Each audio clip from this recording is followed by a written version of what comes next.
Admiral Jake Morrison stood on the bridge of the UES Retribution, watching the dead world turn slowly beneath them. New Haven had been green once. He remembered the reports from the colony's founding 20 years ago. Rolling hills covered in earthgrass, crystal-clear rivers, cities that sparkled like jewels in the morning sun. Now the planet looked like a burned coal floating in space. Lieutenant Commander Lisa Burke walked up beside him, her tablet showing numbers that made his stomach turn. Final count is in, Admiral.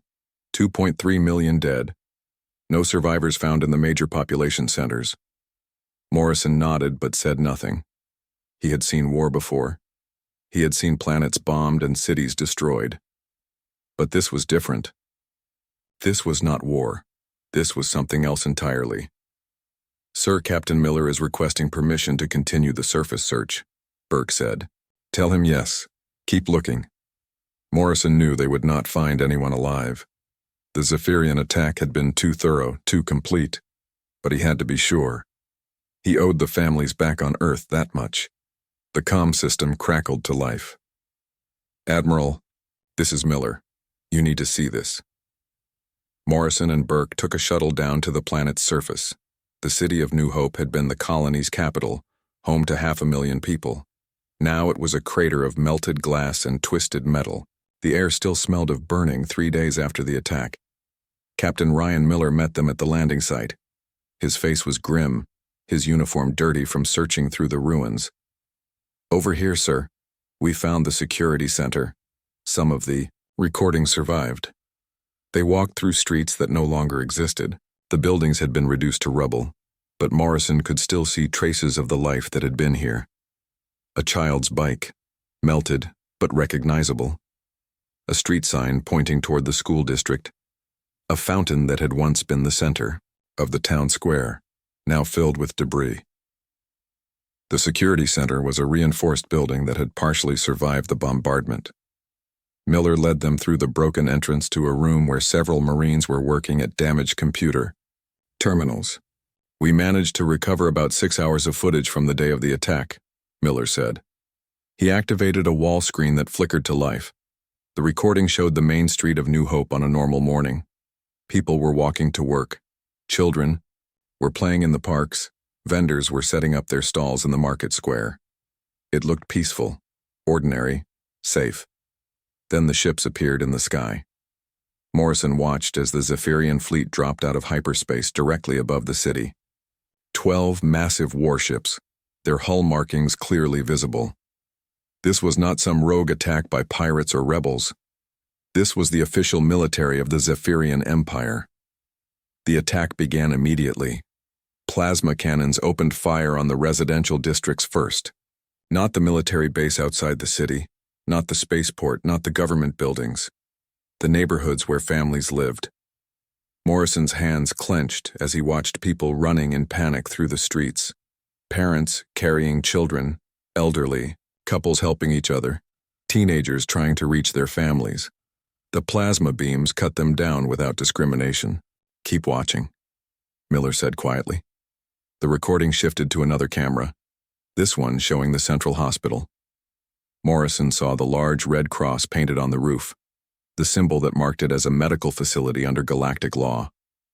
The Zephyrian ships targeted it directly, hitting it with enough firepower to vaporize the entire building. Another camera showed the primary school. Children were being evacuated through the emergency exits when the building exploded in a ball of fire. Morrison felt something cold settle in his chest. Show me more. For the next hour, they watched recording after recording. The Zephyrians had not simply attacked the colony. They had systematically destroyed every civilian target they could find. Hospitals, schools, residential areas, shopping, centers, parks where families gathered. Meanwhile, the military installation on the edge of the city remained untouched for the first 3 hours of the attack. One recording showed Zephyrian soldiers on the ground, their distinctive armor easily recognizable through the smoke. Morrison watched them gun down a group of colonists who had tried to surrender, their hands raised, white flags in their grip. There's more, Miller said. He brought up another file. This is from the spaceport. The recording showed hundreds, of people trying to reach the evacuation ships, families with their belongings, parents carrying infants, elderly people being helped by their children. The Zephyrian ground forces arrived just as the first transport was about to take off. Morrison watched the soldiers open fire on the crowd. Men, women, children, it made no difference. They shot them all. Then they turned their weapons on the transport ships themselves, making sure no one could escape. "Admiral," Burke said softly, "there's something else you need to know." She handed him her tablet. The screen showed intelligence reports from the past month. 7 human colonies attacked. Same pattern every time. Civilian targets hit first and hardest. Military installations left for last, sometimes ignored entirely. No survivors left behind to tell the story. Morrison looked up from the tablet. "What does Earth Command say?" "General Knox sends her regards," Burke replied. "She also wants you to know that the Galactic Council has scheduled a meeting to discuss the situation 3 weeks from now." 3 weeks. "Yes, sir. They say they need time to investigate and gather evidence." Morrison looked back at the ruins around them. The evidence was everywhere. Melted homes, destroyed schools, the bodies of children buried under rubble. But the council needed 3 weeks to investigate. "What about our allies? The Coranians?" Chancellor Forth issued a statement expressing concern about the escalating tensions between humans and Zephyrians. He called for calm and restraint from both sides. Both sides. As if the dead children of New Haven were somehow equally responsible for their own murder. Morrison walked to what had once been the Central Park. In the middle of the space, he could see the broken remains of a monument.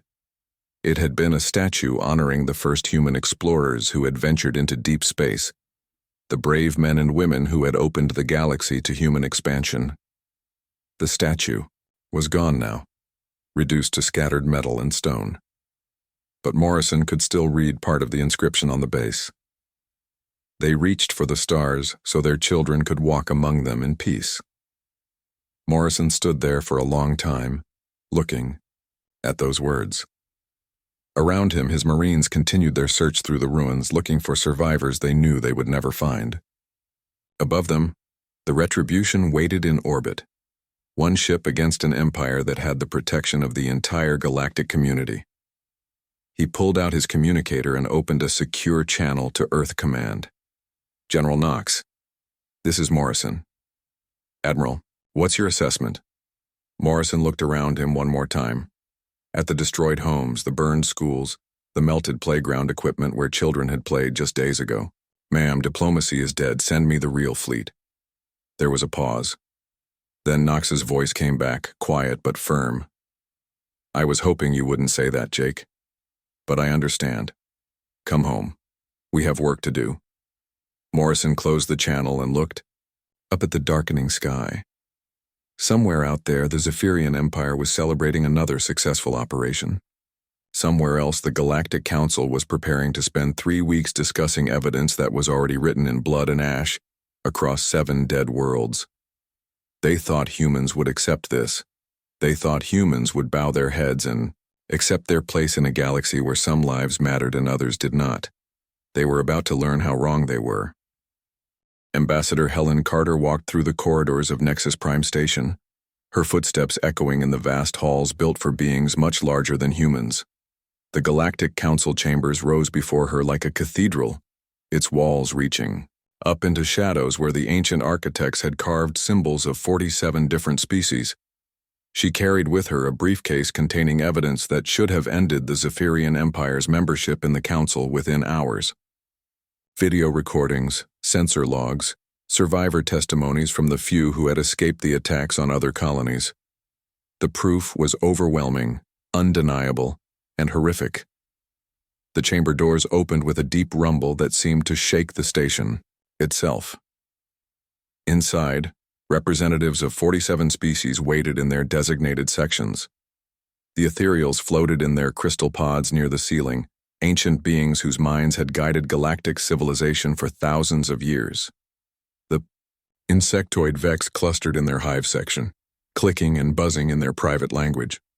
The reptilian Drakmor delegation sat in their heated alcoves, yellow eyes fixed on her with barely concealed hostility. Helen took her place at the human podium, one of the smallest in the chamber. When the council had been formed, humanity had been granted junior membership, a courtesy extended to new species who showed promise. That had been 50 years ago, and humans were still considered newcomers by beings who measured time in millennia. The ethereal Prime's voice filled the chamber, not through speakers but directly into the minds of everyone present. Its words felt like ice water flowing through Helen's thoughts. The council recognizes Ambassador Carter of the Human Collective. State your petition. Helen activated the holographic display above her podium. The chamber filled with images of New Haven before the attack. Green fields, thriving cities, children playing in parks under blue skies. Honorable council members, I come before you to present evidence of systematic war crimes committed by the Zephyrian Empire against human, civilian populations. The images changed, showing the aftermath of the attacks. Melted cities, burned farms, the scattered remains of what had once been thriving communities. Chancellor Vorth of the Khuranian Republic, humanity's supposed ally, shifted uncomfortably in his seat. The Khuranians had been the first species to welcome humans into galactic society, had helped establish human colonies, had signed trade agreements and mutual defense pacts. Helen had expected their support to be automatic. In the past 6 months, Helen continued, the Zephyrian military has attacked 7 human colonies. The death toll stands at 15 million civilians, men, women, children, elderly, medical personnel, teachers, farmers, entire families wiped out. She played the recordings from New Haven's security systems. The chamber fell silent as the images showed Zephyrian warships deliberately targeting hospitals and schools, the sound of plasma weapons cutting down fleeing. Civilians echoed through the vast space. The Vex Queen's voice buzzed through her translator unit. Regrettable incidents occur in all conflicts. Collateral damage is inevitable when defensive actions are taken. These were not defensive actions, Helen replied. Watch the targeting patterns. Military installations were ignored for hours, while civilian areas were systematically destroyed. She brought up tactical analyses, showing how the Zephyrian fleet had bypassed defensive positions to strike at population centers first. The data was clear, precise, and damning. The Drakmor delegate, General Thex, spoke with his species' typical bluntness. The humans have been expanding aggressively into contested space. The Zephyrian Empire has legitimate security concerns about human colonial activities. Contested space? Helen's voice rose. These were established colonies, recognized by this council, with full territorial rights granted under galactic law. She played another recording, this one from the farming world of Harvest Moon. The planet had been home to agricultural families who supplied food to 3 neighboring systems. The Zephyrian attack had come without warning, without declaration of war, without any military justification whatsoever. The chamber watched in silence as the recording showed Zephyrian soldiers executing colonists who had tried to surrender. The aliens had lined up entire families and shot them one by one, even after they had dropped their weapons and raised their hands. Chancellor Vorth finally spoke, his words carefully chosen. The Khuranian Republic recognizes the tragedy that has befallen human colonies. However, we must consider the broader implications of any response. Hasty actions could destabilize the entire region. Helen stared at him. The Khuranians had been humanity's first friends in the galaxy, had helped human children learn alien languages, had shared their technology and culture. Now they were talking about stability while human families were being murdered. Honorable Chancellor, we are not asking for hasty action. We are asking for justice. The evidence is clear. The Zephyrian Empire has committed acts of genocide against human populations. She activated her final piece of evidence, the one that had cost human intelligence 6 months of dangerous work to obtain. Intercepted Zephyrian military communications, decoded by the best human cryptographers. Operation Cleanse, she announced, her voice carrying to every corner of the chamber. The Zephyrian High Command's own name for their campaign against human colonies. The recordings played in the original Zephyrian language, with translations appearing on every delegate's screens. The voices of Zephyrian commanders discussing the systematic elimination of human presence from 12 sectors of space. The orders: to target civilian populations first, to leave no survivors, to make sure that other species understood what happened to those who challenged Zephyrian authority. The chamber was completely silent now. Even the constant buzzing of the Vex had stopped. Then the ethereal Prime spoke again, its mental voice somehow conveying vast age and terrible weariness. The evidence presented suggests regrettable excess in military operations. However, the Zephyrian Empire maintains that these actions were taken in response to human aggression. Without absolute proof of genocidal intent, this council cannot authorize sanctions against a member species. Helen felt something cold settle in her stomach.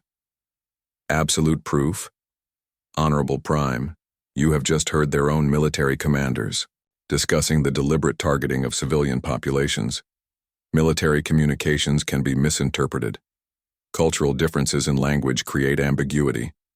The Zephyrian representative has assured this council that their actions were defensive in nature. Helen looked around the chamber. The Coranian delegation avoided her eyes. The other species that had traded with humanity, that had benefited from human technology and resources, sat in silence. Only one delegate spoke up. Ambassador Kells of the Centauri Federation, representing a small group of human allied worlds, stood and addressed the chamber. The evidence is overwhelming. If this council will not act to protect civilians from systematic murder, then what purpose does it serve? The Drakmor general's response was swift and harsh. The humans are an aggressive species that has upset the balance of power in their region.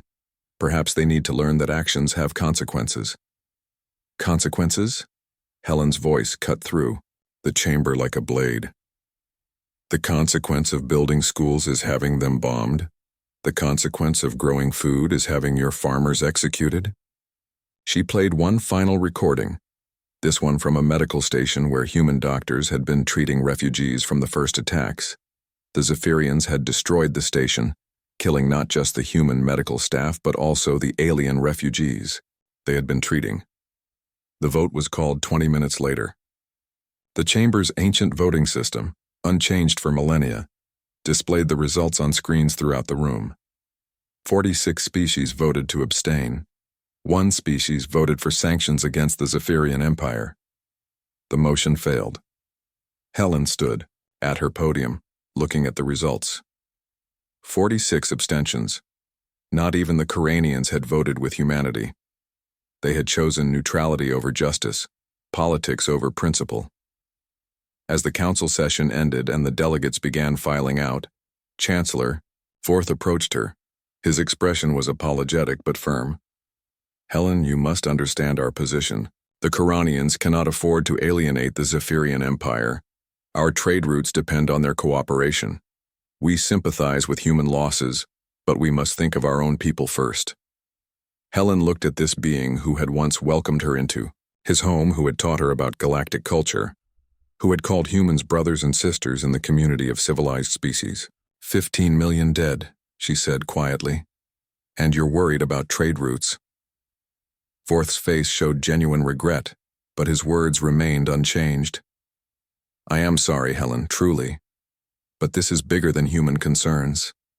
As Helen walked back through the corridors of Nexus Prime, her communicator buzzed with an encrypted message from Admiral Morrison. The text was brief, but clear. Diplomacy is dead. Prepare our people for what comes next. Helen stopped walking and looked out through one of the station's massive windows at the stars beyond. Somewhere out there, human colonies were preparing for the next Zephyrian attack. Somewhere else, families were mourning children who would never come home. The galaxy had made its choice. 46 species had decided that human lives were an acceptable price to pay for political stability. President Maria Gonzalez stood before the cameras in the Geneva Military Command Center, knowing that her words would reach every human settlement in known space. Behind her, the Joint Chiefs of Staff formed a line of grim faces that told their own story. General Patricia Knox, Admiral Jake Morrison, and the other military leaders who had spent their careers preparing for this moment. The broadcast would go out on all frequencies, impossible to jam or suppress. Every human colony, mining station, research outpost, and merchant ship would receive it. More importantly, every alien government would intercept it within hours. Citizens of humanity, the president began, her voice steady despite the weight of what she was about to announce. For 300 years, our species has reached for the stars with hope in our hearts and peace in our intentions. We believed that among the great civilizations of the galaxy, we would find wisdom, justice, and protection for the innocent. She paused, letting the words settle. In living rooms across Earth, in colony meeting halls on distant worlds, in the crew quarters of ships traveling between the stars, humans stopped what they were doing and listened. We were wrong. The president activated the display screen behind her. Images filled the room, transmitted to every human settlement simultaneously. New Haven before the attack, green and thriving. New Haven after, a wasteland of melted glass and twisted metal. 6 months ago, the Zephyrian Empire began a systematic campaign of extermination against human civilian populations, not military targets, not strategic installations, schools, hospitals, farms, neighborhoods where families lived and children played. More images appeared. Kepler Station, where 300,000 miners and their families had been vaporized in their sleep. Harvest, Moon, where agricultural communities had been burned to ash while trying to evacuate their children. Liberty Point, where a medical research facility had been destroyed along with the doctors who were working to cure alien diseases. 15 million human beings have died in these attacks. 15 million mothers, fathers, sons, daughters, grandparents, teachers, doctors, farmers, engineers, people whose only crime was being human in a galaxy that has decided human lives do not matter. General Knox stepped forward, her uniform bearing the ribbons of 30 years of military service. Her face was carved from stone as she began to speak. We took our evidence to the Galactic Council. Video recordings of Zephyrian soldiers executing surrendering civilians, intercepted communications proving that these attacks were planned genocide, testimony from the few survivors who escaped the massacres. The display showed the vote count from the council chambers. 46 abstentions, 1 vote for justice. 46 civilizations chose to look the other way. Species we had called friends, trading partners, allies. They had the power to stop the killing with a single vote. They chose not to. Commander Tony Williams of the Colonial Fleet moved to the tactical display. Star charts appeared, showing human space and the positions of alien fleets. The Zephyrian military was positioned openly in human territory, their ships patrolling between colonies like wolves circling a flock.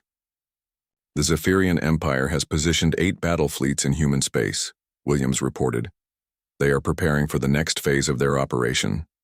Intelligence indicates they plan to eliminate human presence from 12 more sectors within the next 6 months. President Gonzalez stepped back to the center of the screen. Her expression was calm, but her words carried the weight of absolute certainty. The Galactic Council has made its position clear. Human lives are expendable. Human suffering is acceptable. Human children can be murdered in their classrooms as long as it maintains galactic stability. She looked directly into the camera, speaking to every human in known space. Today, humanity withdraws from the Galactic Council. We reject their authority, their laws, their trade agreements, and their protection. We will no longer ask permission to defend ourselves. We will no longer beg for justice from those who have none to give. The room fell silent except for the hum of recording equipment. Across human space, people leaned closer to their screens, understanding that history was being made. Effective immediately, all human colonies, stations, and vessels are authorized to defend themselves by any means necessary. Any alien military presence in human space will be considered hostile. Any alien government that supports or harbors those who target human civilians will be treated as an enemy of humanity. Admiral Morrison stepped forward, his face showing the same grim determination that had carried him through the ruins of New Haven. For 50 years, humanity has been building in secret. Industrial facilities in asteroid belts, shipyards in rogue systems, research stations developing weapons and defenses that the galaxy has never seen. We have been preparing for the day when diplomacy would fail, and we would have to stand alone. The display changed, showing images that made even the military officers in the room take notice. Massive shipyards hidden in asteroid fields, their construction bays filled with vessels that dwarfed anything in the official human fleet. Weapons testing facilities where new technologies were being perfected. Training centers where human soldiers practiced combat techniques that would surprise their enemies. The galaxy believes there are 5 billion humans in space, Morrison continued. The true number is 20 billion. The galaxy believes our fleet consists of 300 ships. The actual number is classified but sufficient for our needs. President Gonzalez returned to the center of the broadcast. Her next words would echo across known space for decades to come. To the Zephyrian Empire we say this: you wanted to teach humanity about consequences. You will learn about them instead. Every human life you have taken will be answered for. Every child you have murdered will be avenged. Every colony you have burned will be paid for in full. She turned to address the camera directly, her voice carrying to every alien government that would intercept the transmission. To the Galactic Council and its member species we offer this final message. You had the chance to stand with justice. You chose politics instead. You had the opportunity to protect the innocent. You chose stability instead. You could have prevented a war with a single vote. You chose silence instead. The president's voice grew harder, carrying a promise that would reshape galactic politics. Now you will live with the consequences of those choices. Humanity will defend itself. We will seek justice for our dead. We will ensure that no human child ever again dies begging for help that will not come. She looked back at the military officers behind her, then returned her gaze to the camera. To our own people, in every corner of human space, we say this. Remember New Haven. Remember Kepler Station. Remember Harvest Moon. Remember every life lost while the galaxy watched and did nothing. The broadcast signal began to fade, but her final words came through clearly on every frequency. The age of human weakness is over. The age of human justice begins now. As the transmission ended, emergency sessions began convening across the galaxy. On Corania Prime, Chancellor Vorth called his military advisors for an urgent meeting. In the Vex colonies, the Queen issued orders for fleet repositioning. The Drakmor Empire began mobilizing their border defenses, but it was too late for precautions. Across human space, hidden facilities were powering up, concealed fleets were dropping their disguises, and sleeper agents were activating after decades of waiting. The galaxy had taught humanity that justice belonged only to the strong. Now humanity would demonstrate just how strong they had become. In the depths of space, Admiral Morrison stood on the bridge of the UES Retribution, watching as his hidden fleet assembled around him. 200 ships had become 800. 300 became 1,000. The numbers kept growing as vessels dropped their false identifications and revealed their true nature. Morrison opened a channel to all ships in the fleet. Remember, New Haven, he said simply.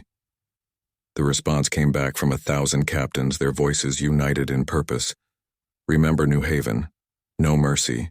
Admiral Jake Morrison stood on the bridge of the UES Retribution, watching the Zephyrian fortress grow larger on the main screen. Kepler Station hung in orbit around the gas giant like a metallic spider, its weapons platforms and docking arms reaching out into space. Once it had been humanity's proudest mining operation, extracting rare gases from the planet below to fuel human expansion into the outer systems. Now it was a Zephyrian military base, bristling with weapons and defended by 600 warships. Admiral, all fleet elements report ready, Captain Lisa Burke announced from her position at the tactical station. She had transferred from the Retribution to command the UES Vengeance, one of the new heavy cruisers that the galaxy had never seen before. Morrison studied the tactical display. 200 human ships against 600 Zephyrian vessels. The aliens had been confident in their numbers, comfortable in their belief that they faced a weak species with limited military capability. They had positioned their fleet in standard, defensive formations, the kind taught in military academies across the galaxy for the past 1,000 years. Colonel Barnes, are your fighters ready? Yes, sir, came the reply from the fighter squadron leader. All pilots are green and ready to engage. Morrison looked at the enemy formation one more time. The Zephyrians had their massive dreadnought, the Eternal Glory, positioned at the center of their defensive line. It was twice the size of any human ship, armed with plasma cannons that could vaporize a cruiser with a single shot. Around it, their battle cruisers and destroyers formed protective shells, confident that their overwhelming firepower would crush any human attack. They had no idea what was coming. All ships, this is Admiral Morrison. Today we take back what was stolen from us. Today we show the galaxy that human lives matter. Today we make them pay for every child they murdered on New Haven. He paused, looking at the faces of his bridge crew. These were people who had lost friends and family in the attacks, people who had volunteered for what everyone knew was likely a suicide mission, people who had decided that some things were worth dying for. Remember New Haven. Begin the attack. The human fleet moved forward, but not in the way their enemies expected.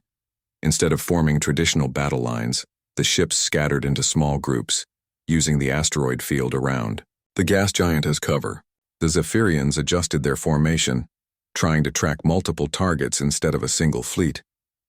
Colonel Rick Barnes led the first wave of fighters, piloting ships that looked nothing like the standard human designs the galaxy knew about.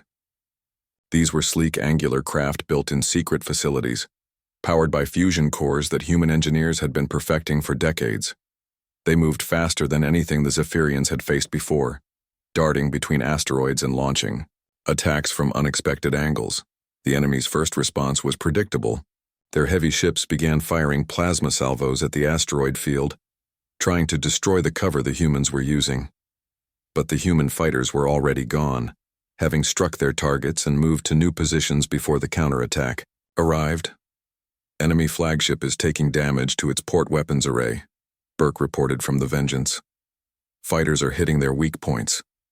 Morrison watched as Barnes and his squadron executed attack patterns that no military academy had ever taught.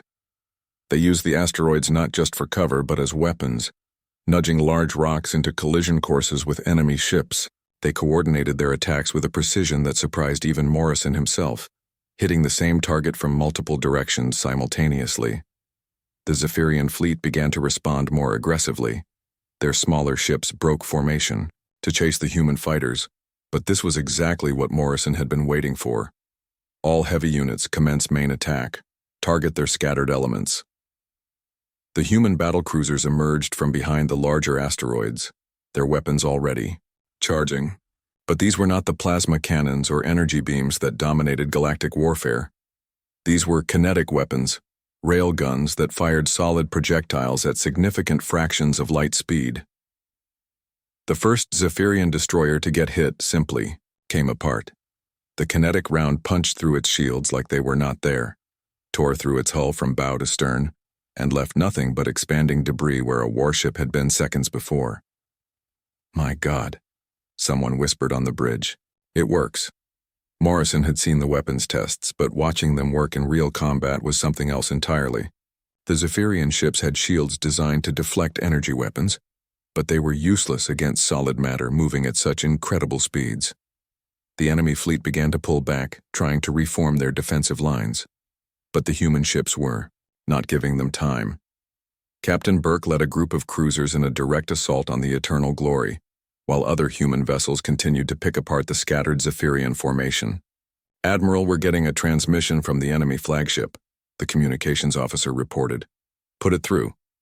The main screen showed the bridge of the Eternal Glory. Admiral Thek, the Zephyrian commander, was standing amid smoke and sparks from damaged systems. His reptilian features were twisted with confusion and growing fear. Human commander, we demand you cease this unprovoked attack immediately. The Galactic Council will hear of this aggression. Morrison stepped forward, his voice carrying clearly across the transmission. Admiral Thek, this is not unprovoked. This is justice for 15 million human civilians. This is payment for every child you murdered on New Haven. We acted within galactic law, Thek replied, though his voice lacked conviction. Our actions were defensive measures against human expansion. Your actions were genocide, and now you answer for them. Morrison cut the transmission and turned to his tactical officer. Major Scott, prepare boarding parties. I want that ship taken intact. Yes, sir. Marines are ready to deploy. The assault on the Eternal Glory began 20 minutes later. Major Jennifer Scott led 300 human Marines in assault shuttles toward the massive dreadnought. The Zephyrians tried to shoot down the shuttles, but the human fighters provided cover, destroying enemy point defense systems and clearing the way for the boarding craft. Morrison watched the tactical display as Scott's Marines breached the enemy, hull in 17 different locations.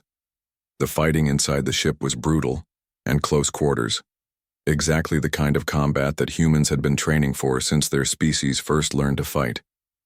The Zephyrians had energy weapons and advanced armor, but they had never faced an enemy that was willing to close to hand-to-hand combat. They had grown dependent on their technological advantages, fighting their wars from a distance with overwhelming firepower. Human Marines carried kinetic weapons, explosive charges, and close combat training that dated back to the ancient battlefields of Earth. They moved through the ship's corridors like hunters, using their smaller size and greater agility to outmaneuver enemies who had never learned to fight without technological superiority. Admiral, this is Scott. We have control of the bridge. Enemy commander is requesting terms for surrender. Morrison looked at the tactical display. Of the 600 Zephyrian ships that had defended Kepler Station, fewer than 100 remained. The rest were debris fields scattered through the asteroid belt. His own fleet had lost 18 ships, with another 30 damaged but still fighting. Tell Admiral Thek that surrender is not an option. He can choose between a quick death or a slow one, but he will answer for what his people did to our colonies. Sir, the enemy commander says he has information about other planned attacks. He wants to trade intelligence for his life. Morrison considered this.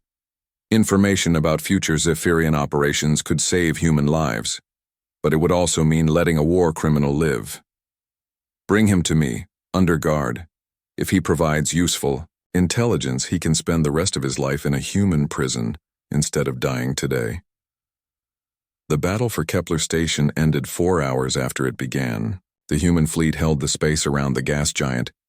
The orbital facilities were back under human control, and the Zephyrian military presence in the system had been completely eliminated. Morrison stood in what had once been Admiral Thek's ready room, looking out at the debris field that had been an enemy fleet. The tactical victory was complete, but this was about more than military success. He opened a channel to all human colonies and ships throughout known space. This is Admiral Morrison, of the human colonial fleet. Kepler Station has been liberated. The Zephyrian military presence in human space has been eliminated. Any alien military forces found in human territory after 72 hours will be considered hostile and dealt with accordingly. He paused, knowing that alien intelligence services were intercepting every word. To any species that supported or enabled the genocide against human colonies, this is your warning.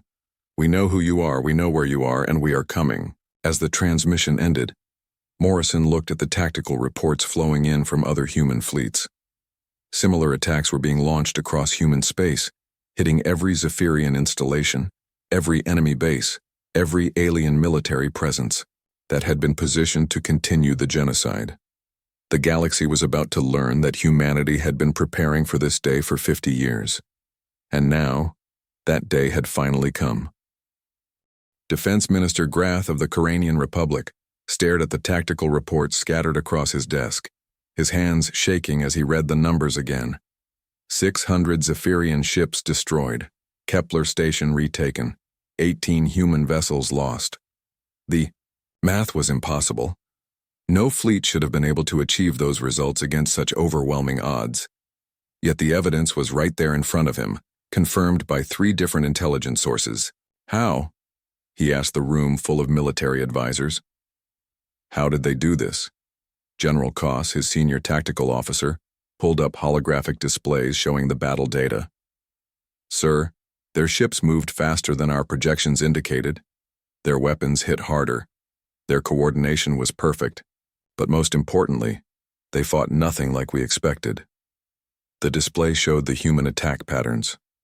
Instead of traditional fleet formations, they had used guerrilla tactics, treating space combat like ground warfare. They had turned asteroids into weapons, used the environment as cover, and attacked from directions that conventional military doctrine said were impossible.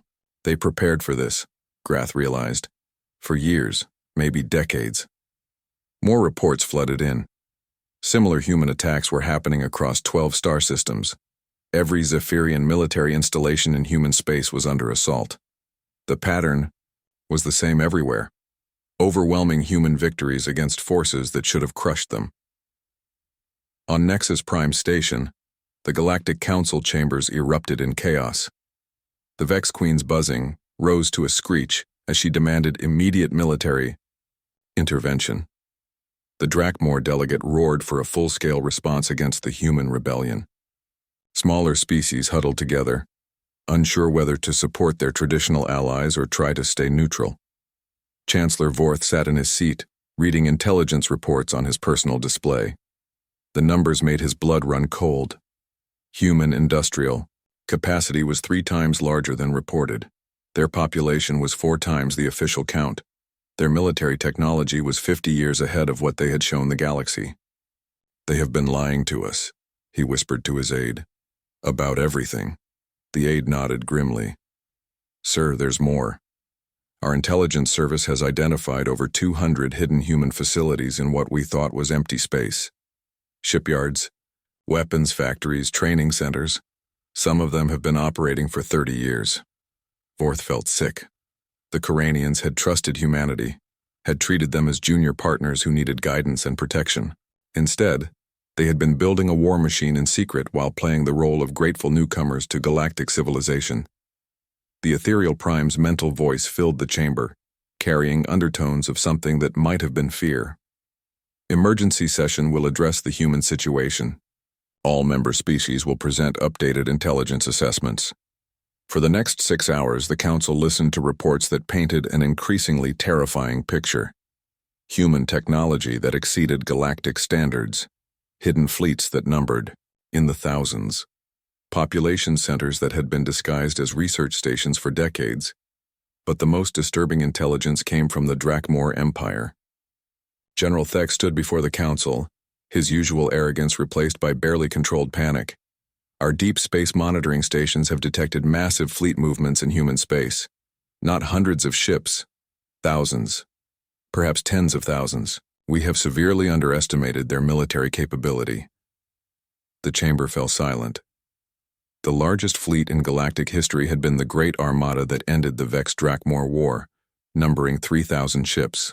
If the humans had deployed even half that number, they represented a military force unlike anything the galaxy had seen. On the bridge of the stealth ship UES Ghost, Captain Danny Peterson reviewed the intelligence data he had gathered from deep inside Zephyrian space. What he saw there made him understand why the galaxy was panicking. The Zephyrian Empire was mobilizing everything they had. 8,000 warships converging on human territory from 6 different directions. It was the largest military response in their history, designed to crush humanity once and for all. But Peterson's sensors had detected something else. Massive civilian evacuation ships fleeing Zephyrian core worlds, entire populations being relocated to distant colonies. The aliens were preparing not just for war, but for the possibility of total defeat. Peterson transmitted his findings to Admiral Morrison. "Admiral, they're scared. The Zephyrians are evacuating their homeworlds. They know we're coming for them." The response came back within minutes. "Good. They should be scared. Continue monitoring. Report any changes." Peterson smiled grimly and adjusted his ship's course deeper into enemy territory. The humans had spent 50 years learning everything they could about alien military capabilities, alien psychology, alien fears. Now that knowledge was being put to use. Back on Nexus Prime, the emergency session continued as species after species presented their assessments of human capability. Each report was worse than the last. The Centauri Federation revealed that human merchants had been mapping every trade route, every military installation. Every industrial center in known space for decades, what had been dismissed as normal commercial activity, was now revealed as systematic intelligence gathering. The Tau Commonwealth reported that human students at their military academies had been studying alien tactics and strategies for 30 years. Every weakness, every standard procedure, every traditional formation had been analyzed and countered. The Rigel Collective showed evidence of human agents embedded in their government, their military, their industrial complexes. People who had lived among them for years, learning their secrets while reporting back to Earth. They have been preparing for this war since the day they joined the Council. The ethereal Prime observed, its mental voice carrying a note of what might have been admiration. Every treaty signed, every trade agreement negotiated, every cultural exchange arranged was part of a larger strategy. Chancellor Vorth stood to address the chamber. His words carried the weight of a leader who had just realized how completely he had been outmaneuvered. The Koranian Republic calls for immediate negotiations with the human government.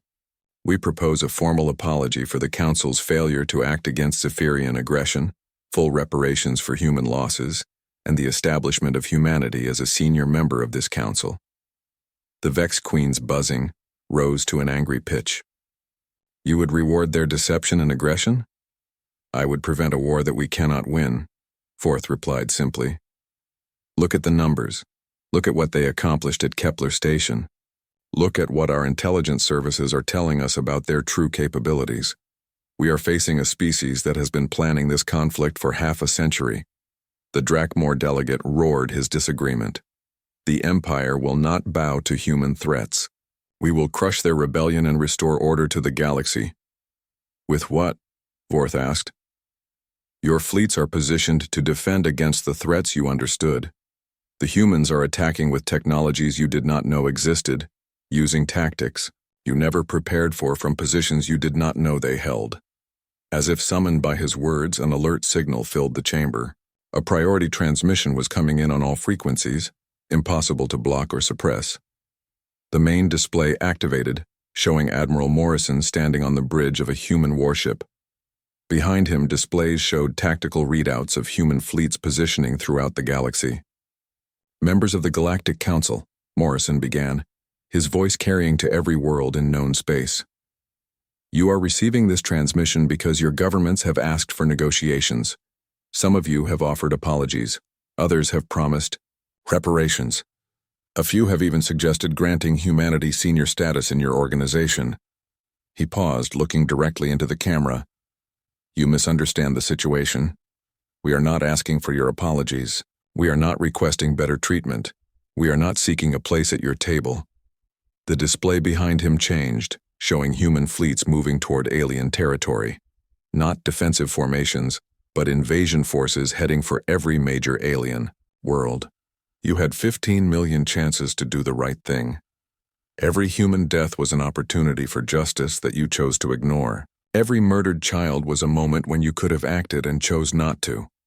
Morrison's voice grew harder, carrying the weight of absolute certainty. The age of the Galactic Council is over.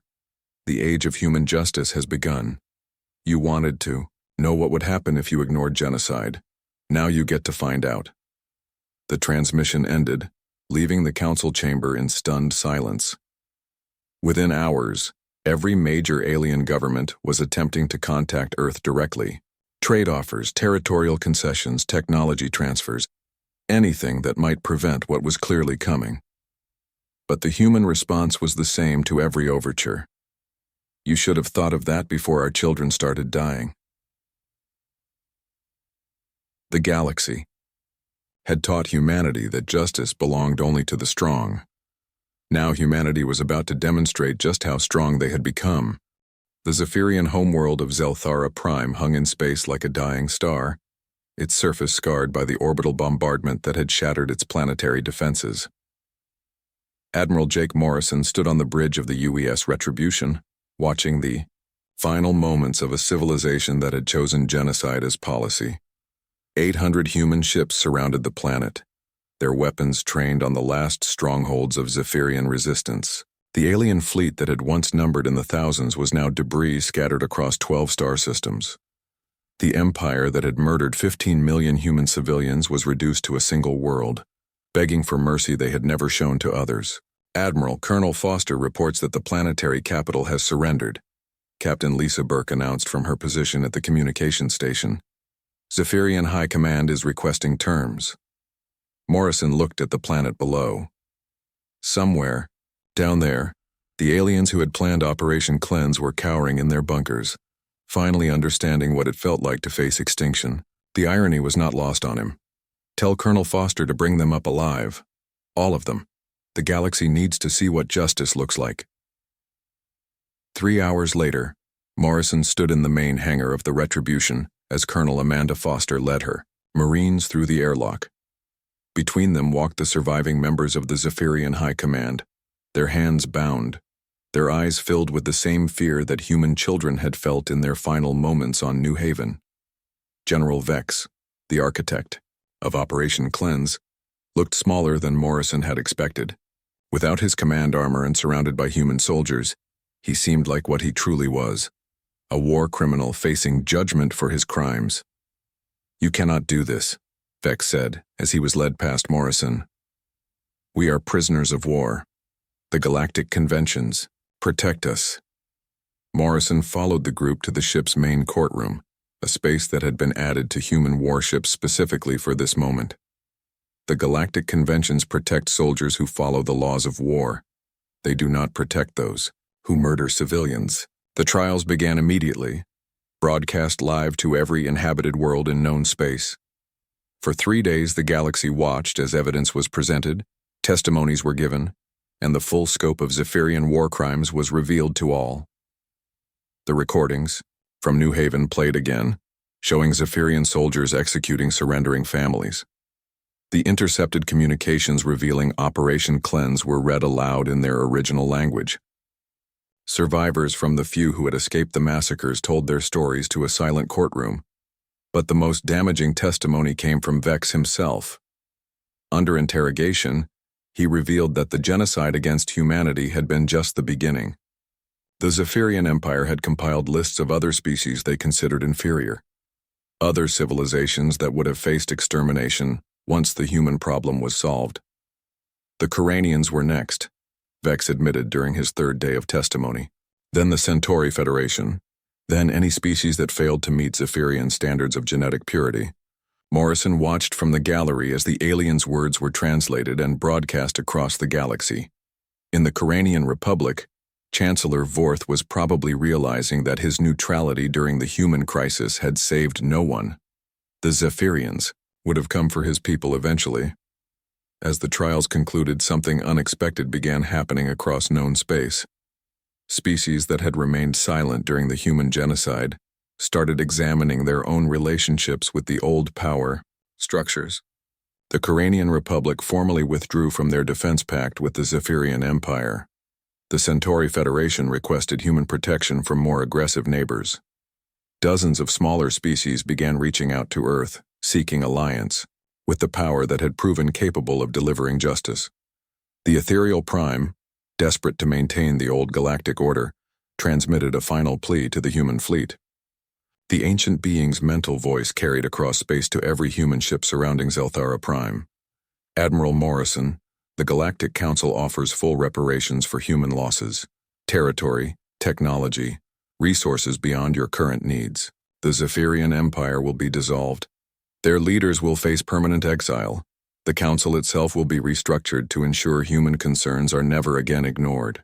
Morrison stood in the communications center of the Retribution, looking at the display showing alien fleets positioning themselves throughout the galaxy, not for attack, but for defense. The great powers were finally afraid of something, and that something was human justice. He opened a channel that would broadcast his response to every inhabited world in known space.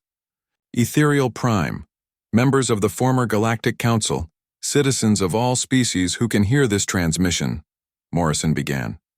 "For 3 centuries, the great powers of this galaxy maintained peace through a simple understanding. The strong would protect the weak. Civilization would mean justice for all. Advanced species would stand against genocide and ensure that the innocent were safe. He paused, letting his words reach every corner of known space. When humanity needed that protection, when our children were being murdered in their schools, and our families were being executed in their homes, every single one of you had a choice. You could have voted for justice with the stroke of a pen. You could have ended the killing with a single word. You could have proven that civilization meant something more than politics and trade agreements. Morrison's voice grew harder, carrying the weight of 15 million dead. Instead, you chose to watch. 46 species voted to do nothing while human children burned. You taught us that in this galaxy, justice belongs only to those strong enough to take it. You showed us that civilization is just a word that means nothing when protecting it requires courage. He looked directly into the camera, speaking to every alien leader who was undoubtedly watching. The Zephyrian Empire is finished. Their military is destroyed, their leaders will face execution, and their colonies will remain under human administration, until every family they murdered has been paid for. But this was never just about the Zephyrians. This was about what happens when civilization fails. The display behind him showed human fleets positioned throughout the galaxy, no longer hiding their true strength. Thousands of ships, technologies, that exceeded anything the great powers possessed. Industrial capacity that had been building in secret for 50 years. The Galactic Council is dissolved. Your trade agreements are void. Your protection pacts are worthless. Your authority over human affairs is ended forever. Morrison paused, watching as the implications of his words sank in across the galaxy. But we are not conquerors. We are not seeking an empire. We offer something the galaxy has never had before. Justice that applies equally to all species, protection for those who cannot protect themselves, and the guarantee that genocide will never again go unpunished. One by one, species across the galaxy began responding. The Coranian Republic formally requested human protection and alliance. The Centauri Federation offered to join a human-led galactic government. Dozens of smaller civilizations asked for treaties that would place them under human defense. The great powers, the Ethereals, the Vex, the Drakmor, found themselves reduced to regional authorities, their influence broken by their own moral failure. The galaxy was reshaping itself around a new reality. Humanity had become the dominant force in known space, not through conquest, but through the simple willingness to enforce justice when others would not. 6 months later, President Maria Gonzalez stood in the rebuilt capital of New Haven, addressing the first session of the Human Hegemony Council. Representatives from 43 species sat in the chamber, species that had chosen to join a galactic government based on justice rather than politics. They wanted to know what humans would do when pushed to the breaking point, she said, looking out at delegates who had once ignored human suffering. They wanted to teach us about consequences and show us our place in their galaxy. She gestured toward the memorial wall that listed the names of every human killed in the Zephyrian genocide. 15 million names carved in stone. A reminder of the price of indifference. Now they know. We don't just get mad. We get even. And we never, ever forget. The president's final words echoed through the chamber and across the galaxy, carried on every frequency to every world where thinking beings lived. The galaxy has learned that justice delayed is justice denied. They have learned that civilization means protecting the innocent, not protecting the comfortable. Most importantly, they have learned that some species are willing to fight for what is right, even when everyone else chooses to look away. Outside the chamber windows, human patrol fleets could be seen moving through space, protecting trade routes and defending worlds where families lived in peace. The galaxy had a new order now, one built on the simple principle that had been forgotten for too long. Justice for all, enforced by those strong enough and brave enough to make it real.